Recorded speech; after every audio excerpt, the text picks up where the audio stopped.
147।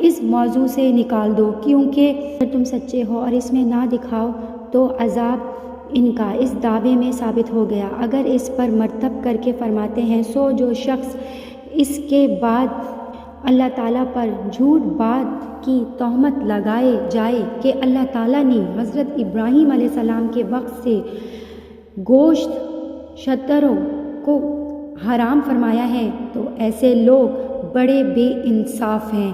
آپ کہہ دیجئے کہ اللہ تعالیٰ نے سچ کہہ دیا ہے، سو اب تم کو چاہیے کہ بعد ثبوت اور حقیقت قرآن کی ملت ابراہیم علیہ السلام کا اتباع اختیار کرو جس میں شک نہیں۔ آیت نمبر 96۔ یقیناً وہ مقام جو سب مکانات عبادت سے پہلے لوگوں کی عبادت گاہ بنے، کیونکہ اس طرح کے اللہ تعالیٰ نے مقرر کیا ہے وہ مکان جو کہ شہر مکہ میں ہے، یعنی خانہ کعبہ، جس کی حالت یہ ہے کہ وہ بابرکت والا ہے، کیونکہ اس میں دینی نفع یعنی ثواب ہے، اور عبادت خاص مثلاً نماز کا رخ بتلا دیا جہاں بھر کے لوگوں کا رہنما ہے، مطلب یہ کہ حج وہاں ہوتا ہے اور مثلاً نماز کا ثواب وہاں پہ بتلا دیا۔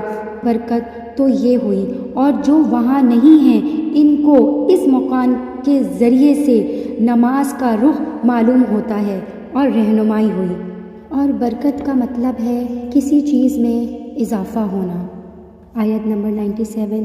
اس میں کچھ کھلی نشانیاں موجود ہیں اس کی افضلیت کی موجود میں، چنانچہ کچھ نشانیوں میں اس کا مطلب بھی بتایا گیا ہے جو تفسیر میں بیان ہوئی ہیں، اور کچھ مقام ابراہیم کے بعد یعنی اس میں داخل ہونے والوں کا مستحق امن ہو جانا اور اس کا حج بشرط فرض ہو جانا، جو کہ یہ 4 نشانیاں اس کے اندر آئی ہیں۔ اب درمیان میں ذکر فرمایا ہے کہ ایک نشانی مقام ابراہیم کی بھی ہے، جو شخص اس میں داخل ہو جائے اس کی حد میں، اور مکی کی حد میں جو مطلب شخص جو داخل ہو جائے اور وہ امن وہاں پہ پھر امن ایک شہر شروع ہو جاتا ہے، اور اللہ کی خوش کرنے کے واسطے لوگوں کے ذمے اس مکان کا حج کرنا فرض ہے، مگر سب کے ذمے نہیں بلکہ خاص خاص کے، یعنی اس شخص کے جو کہ طاقت رکھے وہاں تک پہنچنے کی، اس کے پاس مطلب اتنے وسائل ہوں، اتنے پیسے ہوں یا سبیل جسے آپ کہہ لیں۔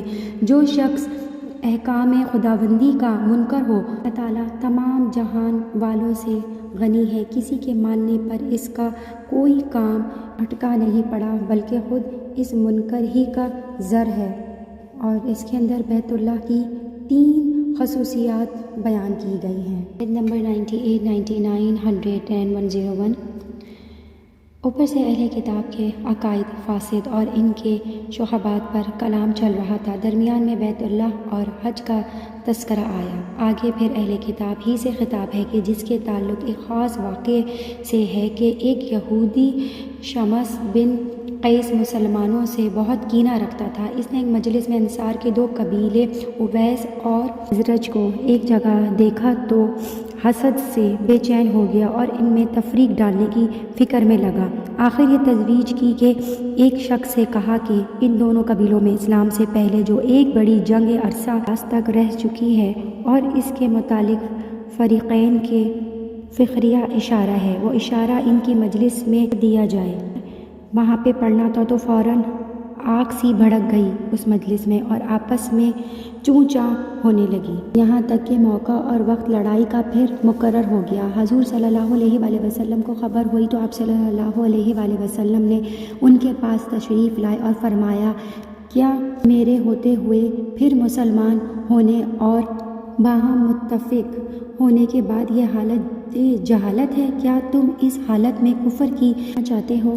یہ سمجھو کہ یہ شیطانی حرکت تھی، اور ایک دوسرے کے گلے لگ کر بہت روئے اور توبہ کی۔ اس واقعے میں یہ آیتیں نازل ہوئیں۔ آیت نمبر 102 اور 103۔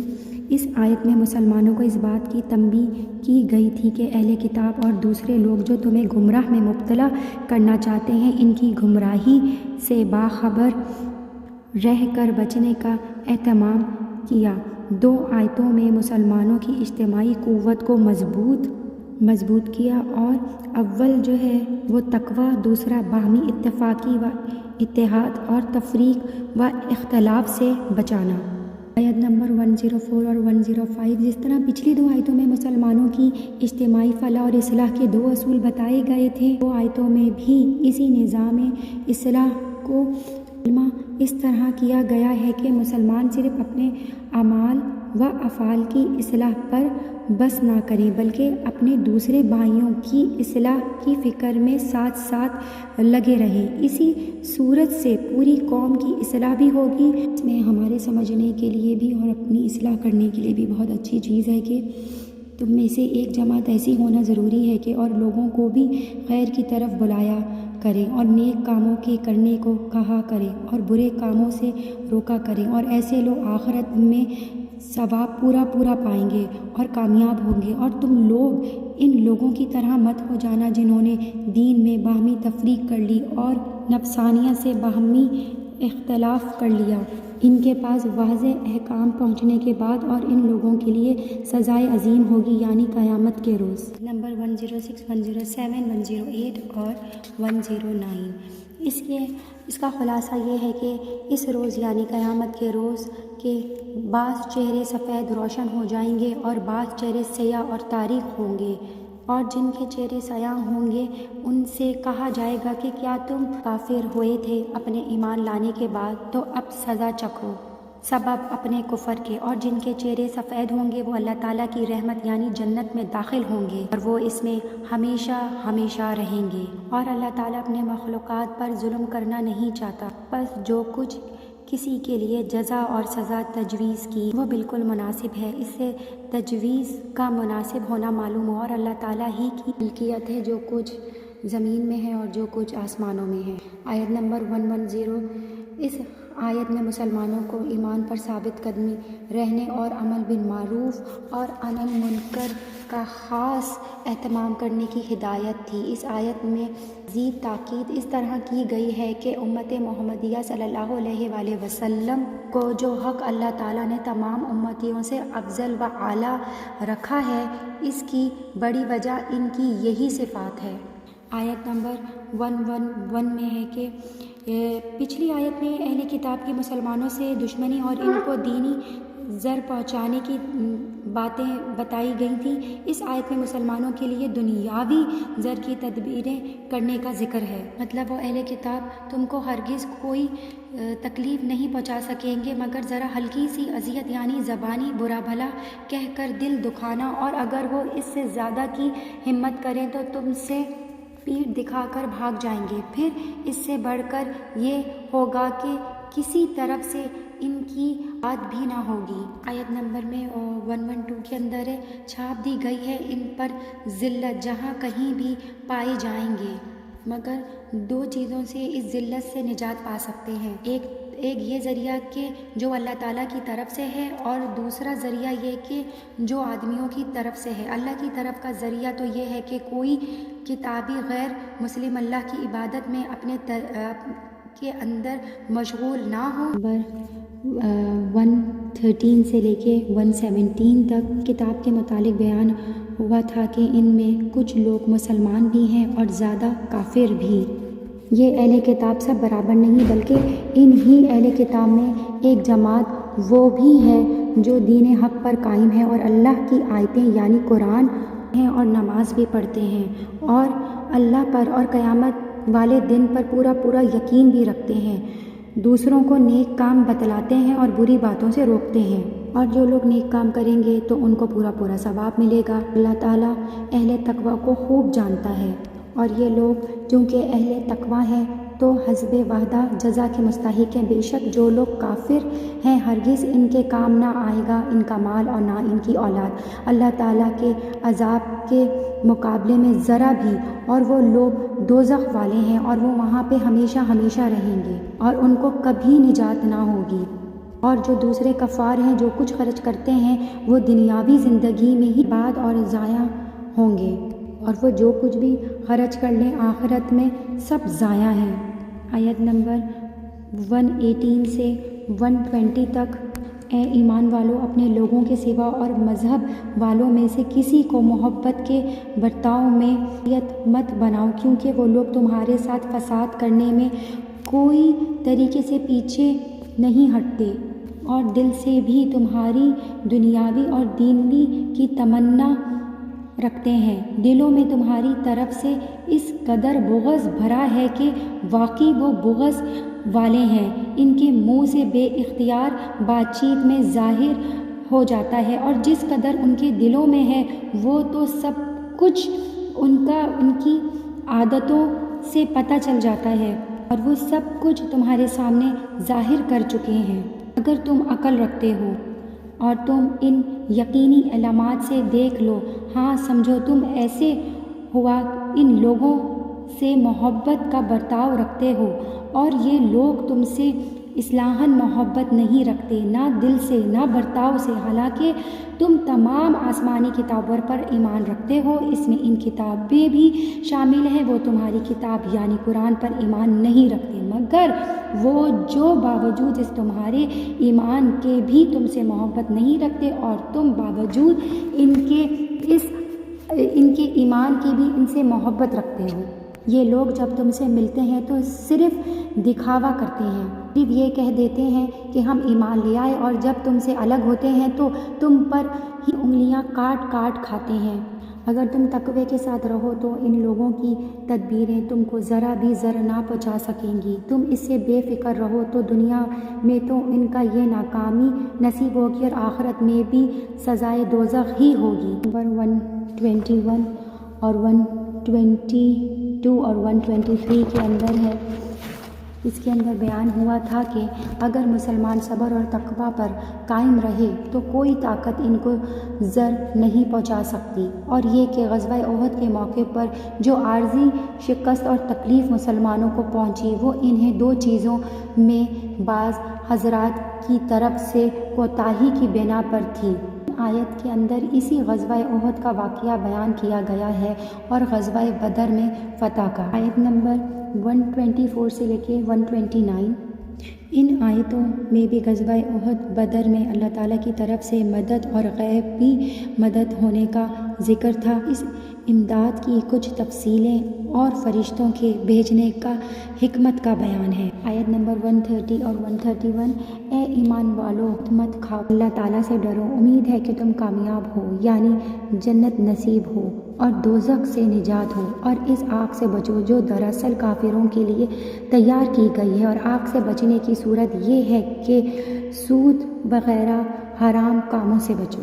آیت نمبر 132 اور 133، اور خوشی سے کہا مانو اللہ کا اور اس کے رسول صلی اللہ علیہ وآلہ وسلم کا، امید ہے کہ تم رحم کیے جاؤ گے یعنی قیامت میں، اور دوڑو طرف مغفرت کے جو تمہارے پروردگار کی طرف سے نصیب ہو، اور دوڑو طرف جنت کے، مطلب یہ ہے کہ ایسے نیک کام کرو جس سے پروردگار تمہاری مغفرت کر دے اور تم کو جنت کے اندر داخل کر دے، اور جنت ایسی ہے جس کی وسعت ایسی ہے کہ جیسے سب آسمان اور زمین اور زیادہ نہ ثابت ہے، وہ تیار کی گئی ہے خدا سے ڈرنے والوں کے لیے۔ اس آیت میں دو مسئلے زیادہ اہم ہیں۔ پہلی بات یہ کہ اللہ تعالیٰ کی اطاعت اور اس کے ساتھ رسول کی اطاعت کا حکم دیا گیا، اور دوسری بات جو ہمیشہ یاد رکھنے والی ہے، اپنی عملی زندگی کا قبلہ بنانے کا قابل ہے، وہ صفات اور علامات ہیں جو اللہ تعالیٰ نے اپنے مقبول اور پرہیزگار بندے ان آیتوں میں واضح بتلایا ہے۔ اور 139 سے 143 تک ہے۔ ان آیت میں پھر قصہ احد کے متعلق مسلمانوں کو تسلی دینے کا موضوع ہے کہ ہمیشہ سے یہی طریقہ چلا آ رہا ہے کہ انجام فار ہی ہوتے ہیں، اگرچہ تم اس وقت اپنی بے عنوانی سے مغلوب ہو گئے، لیکن اگر اپنی ایمانت داری یعنی تقوی پر قائم رہے تو آخر میں کفار ہی مغلوب ہوں گے، اور اگر تم اس وقت مغلوب ہو گئے تو کیا ہوا، ہمت مت ہارو اور رنج مت کرو، اور آخر میں تم غالب رہو گے اگر تم پورے مومن رہے۔ اگر تم کو صدمہ پہنچ جائے جیسے احد میں ہوا تو کوئی گھبرانے کی بات نہیں، کیونکہ اس میں چند حکمتیں ہیں۔ ایک تو یہ کہ اس قوم کو بھی تمہارے مقابل زخم پہنچے ہیں اور صدمہ پہنچا ہے، اور پچھلی جنگ بدر میں بھی وہ صدمہ اٹھا چکے ہیں۔ اور دوسری حکمت یہ ہے کہ تاکہ اللہ تعالیٰ ایمان والوں کو ظاہری طور پر جان لے، اور تیسری حکمت یہ ہے کہ تم میں سے بعض کو شہید بنانا تھا، اور چوتھی حکمت یہ ہے کہ تاکہ گناہوں کی میل کچیل سے صاف کر دیں اور ایمان والے بنا دیں، اور پانچویں حکمت یہ ہے کہ ہٹا دیا کافروں کو کہ اس لیے کہ غالب آ جانے سے ان ہمت بڑھے گی، پھر مقابلے میں آئیں گے اور ہلاک ہوں گے، اور دوسری یہ کہ مسلمانوں پر ظلم کرنے سے ان پر اللہ تعالیٰ ان کو عذاب نازل کرے گا، ان کو ہلاک کر دے گا۔ ہاں، اور سنو، کیا تم خیال کرتے ہو کہ جنت میں خصوصیات کے ساتھ داخل ہوگے؟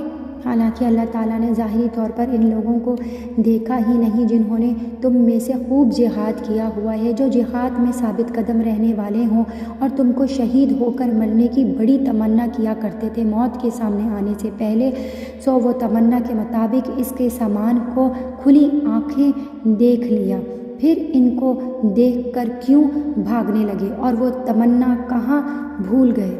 غزوہ احد کا پورا واقعے کی تفصیل اس سورت کے اندر بیان کی گئی ہے۔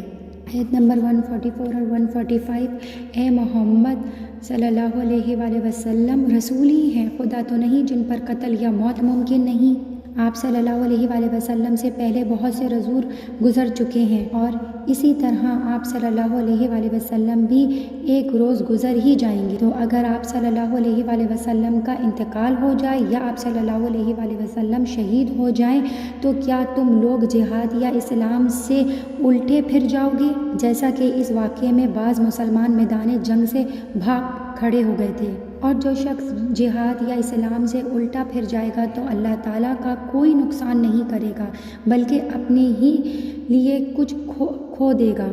اور دوسری بات یہ کہ جس کی موت آتی ہے تو اس کی میعاد لکھی ہوئی ہے، اور جو وقت اور تاریخ لکھ دیا گیا ہے اسی وقت موت آئے گی، اس سے پہلے ہرگز نہیں آئی گی۔ اور جو شخص دنیا میں اپنے اعمال کا نتیجہ چاہتا ہے تو اس کو دنیا کے اندر مل جاتا ہے، اور جو آخرت میں اس کے لیے کچھ حصہ نہیں ہوگا۔ شخص اپنے اعمال اور تدبیر میں آخرت کا نتیجہ چاہتا ہے، مثلا جہاد میں اس لیے ثابت قدم رہا کہ اس کو آخرت میں ثواب ملے، تو وہ اپنے اعمال میں آخرت کی نعمت پائے گا۔ 146 سے 148، جس طرح پچھلی آیت میں غزوہ احد میں پیش آنے والی بعض کوتاہیوں پر مسلمانوں کو تنبیہ دی جا رہی ہے، ان آیتوں میں بھی اس کی پچھلی امتوں کے بعض حالات، دو واقعات کی طرف اشارہ کر کے کیا گیا ہے کہ وہ کس طرح میدان جنگ میں ثابت قدم رہے، اور تمہیں بھی ایسا ہی کرنا چاہیے۔ نمبر 149 اور 150، غزوہ احد میں مسلمانوں کے عارضی شکست اور رسول اللہ صلی اللہ علیہ وآلہ وسلم کی وفات کی افواہ گرم ہونے پر منافقین نے جب جنگ کا پانسا پلٹتے ہوئے دیکھا تو شرارت کا موقع ان کو مل گیا۔ مسلمانوں سے کہنے لگے کہ جب آپ علیہ وآلہ وسلم ہی نہ رہے تو ہم اپنا ہی دین کیوں نہ اختیار کر لیں جس سے سارے جھگڑے مٹ جائیں۔ اس سے منافقین کی خباثت اور مسلمانوں کا دشمن ظاہر ہونا ہے۔ تو اس آیت میں مسلمانوں کو ہدایت کی گئی ہے کہ ان دشمنوں کی بات پر کان نہ لگائیں اور ان کو اپنے کسی مشورے میں شریک نہ کریں۔ آیت نمبر 151 and 152، ان آیت میں نصرت الہی کے کچھ واقعات کا ذکر ہے۔ آیت نمبر 153 سے 155، یہ آیت بھی غزوہ احد کے واقعے سے متعلق ہے کہ پہلی آیت میں اس واقعے پر صحابہ اکرام رضی اللہ تعالیٰ عنہ کے غم کا ذکر ہے، اور دوسری طویل آیت میں اس غم کے ازالے کا بیان ہے۔ تیسری آیت میں مقرر اس کا اظہار ہے کہ اس میں جو صورت شکست پیش آئی وہ بھی کوئی سزا نہیں بلکہ مومنین، مخلصین اور منافقین میں تفرقہ کرنے کے لیے ایک آزمائش تھی، اور پھر مقرر صحابہ اکرام رضی اللہ تعالیٰ عنہ کی لغزشیں کی معافی کا اعلان ہے۔ آیت نمبر 156 سے 158، غزوہ احد میں بعض مسلمانوں کی لغزشیں اور میدان چھوڑنے سے جو صدمہ اور غم رسول اللہ صلی اللہ علیہ وآلہ وسلم کو پہنچا تھا، اگرچہ حضرت صلی اللہ علیہ وآلہ وسلم نے اپنی طبعی اخلاق اور عادت سے عفو و کرم کی بنا پر ان کو اس پر کوئی ملامت نہیں کی اور کوئی معاملہ سختی کا بھی نہیں کیا، لیکن اللہ تعالیٰ کو اپنے رسول صلی اللہ علیہ وآلہ وسلم کے ساتھیوں کی دل جوئی اور ان کے دلوں میں اس غلطی پر جو صدمہ اور اپنے قصور پر جو ندامت تھی، آیت میں آپ صلی اللہ علیہ وآلہ وسلم کو مزید لطف و کرم کی ہدایت اور صحابہ اکرام رضی اللہ تعالیٰ عنہ سے ملاقات میں مشورہ لینے کا حکم دیا۔ آیت نمبر 160 سے 171 اس آیت میں پہلے تو ان کی حسرت مغلوبیت کو دل سے اتارتے ہیں اور پھر روز مال جو ان کو مال غنیمت میں ملا تھا، اس میں سے ایک چادر گم ہو گئی۔ بعض کم سمجھ یا منافق لوگوں نے کہا کہ شاید رسول اللہ صلی اللہ علیہ وآلہ وسلم نے لے لی ہو، اور یہ بات اصولاً خیانت ہے اور نبی پاک صلی اللہ علیہ وآلہ وسلم کی شان ایسی نہیں، لہٰذا دوسری، تیسری اور چوتھی آیت کے اندر بھی یہی بات ہے کہ اللہ صلی اللہ علیہ وآلہ وسلم کی عظیم الشان صفت ایمانت اور اس خیال کی غلطی کو دوسری آیت کے اندر یہ ہے کہ حضور صلی اللہ علیہ وآلہ وسلم کے وجود کا ہونا ایک نعمت عظمی ہے اور آپ صلی اللہ علیہ وآلہ وسلم کی انسانیت کے لیے احسان عظیم ہونا واضح فرمایا گیا ہے۔ اور کچھ مومنوں کو اس شخص کی سخت تکلیف تھی کہ مسلمان ہونے کے باوجود ہم پہ مصیبت کیوں آئی اور کدھر سے آ گئی۔ اس پر صحابہ اکرام کو تعجب اور افسوس تھا، اور منافقین کہا کرتے تھے کہ اگر یہ لوگ گھروں میں بیٹھے رہتے تو ہلاک نہ ہوتے، اور ان شہداء کی موت کو بدنصیبی اور محرومی قرار دیتے تھے۔ اور دوسری یہ کہ اس کو عارضی اور مصیبت اور تکلیف کی حکمت واضح فرمائی گئی اور اس سے یقین کا بھی پتہ چل گیا۔ نمبر 172 سے 175 اور اس کا شان نزول یہ ہے کہ واقعہ اس غزوہ کا یہ ہے کہ جب کفار مکہ احد کے میدان سے واپس ہو گئے تو راستے میں جا کر اس پر افسوس ہوا کہ ہم غالب آ جانے کے باوجود خواہ واپس لوٹ آئے، ہمیں چاہیے تھا کہ ایک ہلکا کر کے سب مسلمانوں کو ختم کر دیتے، اور اس خیال نے کچھ ایسا اثر کیا کہ پھر واپس مدینے کی طرف لوٹنے کا ارادہ ہونے لگا، مگر اللہ تعالیٰ نے ان کے دلوں پر رعب ڈال دیا اور سیدھا مکہ مکرمہ کو گئے۔ لیکن کافروں سے جو مدینوں کی طرف جا رہے تھے یہ کہہ گئے کہ تم جا کر کسی طرح مسلمانوں کے دل میں ہمارا رعب جماؤ کہ وہ پھر لوٹ کر آ رہے ہیں۔ حضرت صلی اللہ علیہ وآلہ وسلم کو وحی کے ذریعے یہ بات معلوم ہو گئی۔ نمبر 173 کے اندر بہت ہی زبردست دعا ہے جو اللہ تعالیٰ سے مانگی گئی، حسبنا اللہ و نعم الوکیل۔ یہ وہ کلمہ ہے جسے ابراہیم علیہ السلام نے اس وقت کہا جب انہیں ڈالا گیا تو آگ ان پر ٹھنڈی ہو گئی۔ نمبر 176 سے 178 تک ہے کہ اس کے اندر اللہ تعالیٰ کی نافرمانی کے باوجود اگر پکڑ نہیں آ رہی تو یہ نہ سمجھو کہ اللہ راضی ہے۔ یہ 179 میں ہے کہ اجر عظیم کس کو کہتے ہیں جو ایمان کے ساتھ تقوی اختیار کرے۔ تقوی انسان کے دل پر چپکا ہوا ہوتا ہے۔ اور آیت نمبر 181، وہ جو سمجھتے ہیں وہ غنی ہے، سمجھتے ہیں اللہ خود نہیں دیتا، ہمارا ذریعہ دیتا ہے۔ نمبر 185 میں اصل کامیابی کیا ہے بتایا گیا کہ آگ سے بچنا اور جنت میں داخل ہونا۔ آیت نمبر 186، بڑے دل والے ہی بڑے ہمت رکھتے ہیں اور بڑے درجات پاتے ہیں۔ آیت نمبر 188، منافق کی علامت بتائی گئی کسی دوسرے کی محنت پر خود تعریف چاہنا۔ اللہ کو سب پتہ ہے کون کس وقت کس اخلاق کے ساتھ کس سے پیش آ رہا ہے اور وہ کیا کوشش کر رہا ہے۔ 195 سے 199 تک اس کے اندر مومن صالحین کی چند دعاؤں کا ذکر ہے اور اس کے اندر ان دعاؤں کی قبولیت اور ان کے اعمال صالحہ کے اجر عظیم کا بیان ہے۔ اور تیسری آیتوں کے اندر یہ ہے کہ یہ ہدایت کے کفار کے ظاہری عیش و عشرت، مال و دولت اور دنیا میں چلنے پھرنے سے مسلمانوں کو کوئی دھوکہ نہ ہونا چاہیے کہ وہ چند روز ہے اور پھر عذاب دائمی ہے۔ اور پھر اس کے اندر بتایا گیا کہ تقویٰ شاد مسلمانوں کے لیے جنت کی لازوال نعمتوں کا وعدہ ہے، اور یہ بتایا گیا کہ خصوصیت سے ان مسلمانوں کے اجر عظیم کا ذکر ہے جو پہلے اہل کتاب میں سے تھے پھر مسلمان ہو گئے۔ آیت نمبر 200 یہ سورۃ آل عمران کی آخری آیت ہے۔ مسلمانوں کے لیے چند اہم وصیتوں پر مشتمل ہے، گویا پوری سورت کا خلاصہ۔ اے ایمان والو، تکلیف پر خود صبر کرو، اور جب کفار سے متعلقہ ہو تو متعلقہ میں صبر کرو، اور مقابلے کے لیے ہر حال میں تیار ہو، اور اللہ تعالیٰ سے ڈرتے رہو۔ شریعت سے نہ نکلو تاکہ تم پورے کامیاب ہو، اور آخرت میں لازمی اور ضروری، اور بعض اوقات دنیا میں بھی۔ اس آیت میں 3 چیزوں کی وصیت مسلمانوں کو کی گئی ہے: مقابلے میں مضبوط رہو، اور تقوی اختیار کرو، اللہ سے ڈرتے رہو۔ اور ہمارے نبی پاک صلی اللہ علیہ وآلہ وسلم تہجد کے وقت وضو کرنے سے پہلے ان آیت کو پڑھا کرتے تھے۔ ان آیتوں میں ساری دعائیں ربنا سے شروع ہو رہی ہیں۔ ان آیت میں موجودہ دعائیں مانگنی چاہیے، یہ قبولیت کی دعائیں ہیں۔ جو لوگ ایمان لا کر تکلیف اٹھائیں، اللہ ان کے بدلے ان کے گناہوں کو معاف کر دیتا ہے۔ اللہ کے وعدے پر یقین کا مطلب یہی ہے کہ اس کے وعدے کو سچ مان کر کام کرتے جائیں۔ سورت شروع ہوتی ہے سورہ نساء، یہ عورتوں کے متعلق صورت ہے، اور قرآن مجید میں مردوں کے نام سے کوئی صورت موجود نہیں ہے۔ آیت نمبر 1، اپنے اوپر تقوی لازم کر لینا چاہیے۔ تقوی ہر کام کی بنیاد ہے۔ تقوی ہوگا تو عورتوں، یتیموں، مسکینوں، غرض ہر ایک کے حقوق ملیں گے۔ آیت نمبر 3، 2 یا 3 یا 4 شادیوں کی رخصت دی گئی با وقت ضرورت، لیکن عدل کی شرائط کے ساتھ۔ آیت نمبر 5، ایک حدیث کے مطابق سمجھ کو مال دینے کے مطابق دعا قبول نہیں ہوتی۔ آیت نمبر 11،